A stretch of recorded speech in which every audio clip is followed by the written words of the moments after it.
کیوں ہو رہا ہے؟ جسٹس اطہر من اللہ آپ سپریم کورٹ کا حصہ ہیں تو کیا وہ بھی اس معاملے پہ نوٹس لیں گے؟ انہی دو صاحبان نے آج جو میں آپ کو بتا رہا تھا کہ جسٹس قاضی فائز عیسیٰ نے دوسرا بڑا فیصلہ دیا فوج کے خلاف یا اسٹیبلشمنٹ کے خلاف، وہ کیا ہے؟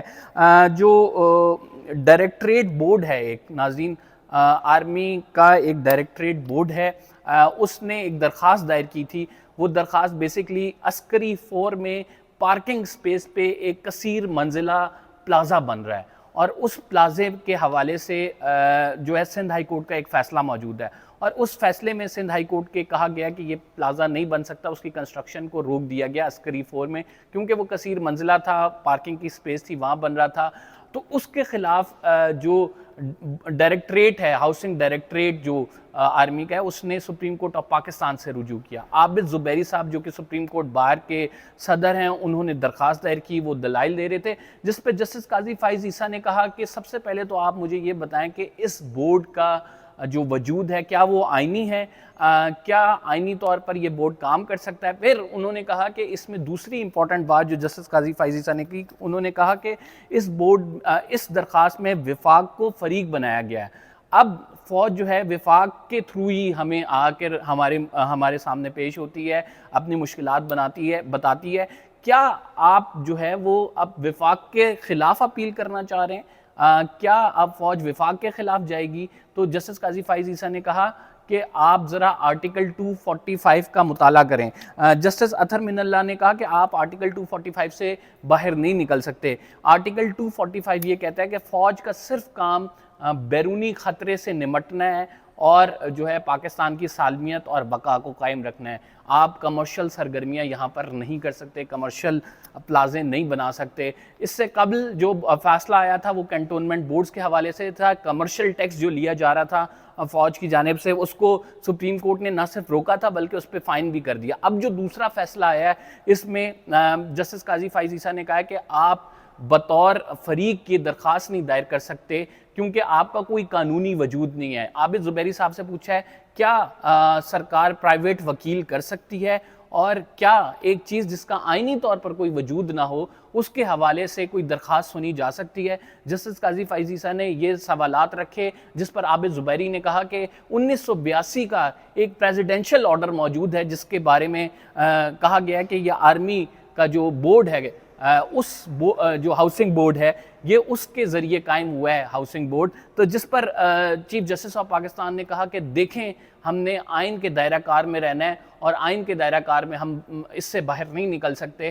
لہٰذا انہوں نے یہ جو درخواست ہے جو کہ پرٹیکولرلی سپریم کورٹ کے پاس اس لیے آئی تھی کہ ہائی کورٹ نے اس کی کنسٹرکشن روک دی تھی، چیف جسٹس نے کہا کہ یہ درخواست دائر نہیں کی جا سکتی، یہ قانونی نہیں ہے، آرٹیکل 245 سے فوج باہر نہیں نکل سکتی، کمرشل سرگرمیاں نہیں کر سکتی.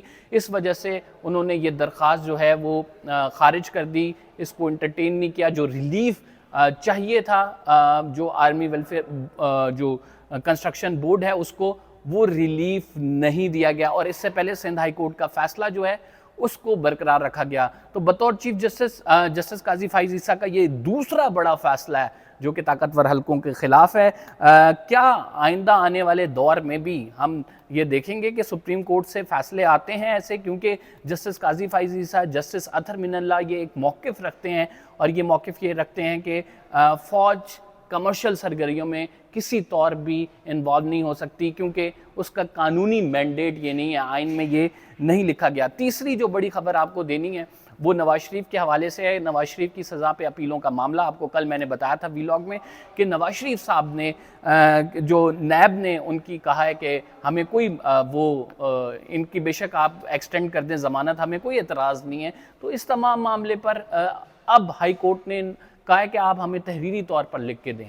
اگر آپ کو نواز شریف کا کیس چلانا چاہتے ہیں، آپ اس ریفرنس کی پیروی کرنا چاہتے ہیں تو ٹھیک ہے، ادروائز عدالت کا ٹائم ضائع نہ کریں. آپ کہہ دیں کہ ہم نے یہ ریفرنس واپس لینا ہے، ہم اس ریفرنس پہ کارروائی نہیں چاہتے، کیونکہ آپ کو نواز شریف کے بطور مجرم جب ضمانت پہ کوئی اعتراض نہیں ہے تو آپ کو ہو سکتا ہے کہ اس کیس کو آگے چلانے میں یا نواز شریف کو سزا دلانے میں یا اپیلوں میں بھی کوئی اعتراض نہ ہو تو ہم پہ نہ ڈالیں. ہائی کورٹ نے یہ کہا ہے کہ آپ ہمیں نیب ہمیں قانونی طور پر لکھ کے دے. لیکن اس میں ایک قانونی مسئلہ ہے. وہ قانونی مسئلہ یہ ہے کہ آلریڈی اس ریفرنس پہ سزائیں ہو چکی ہیں.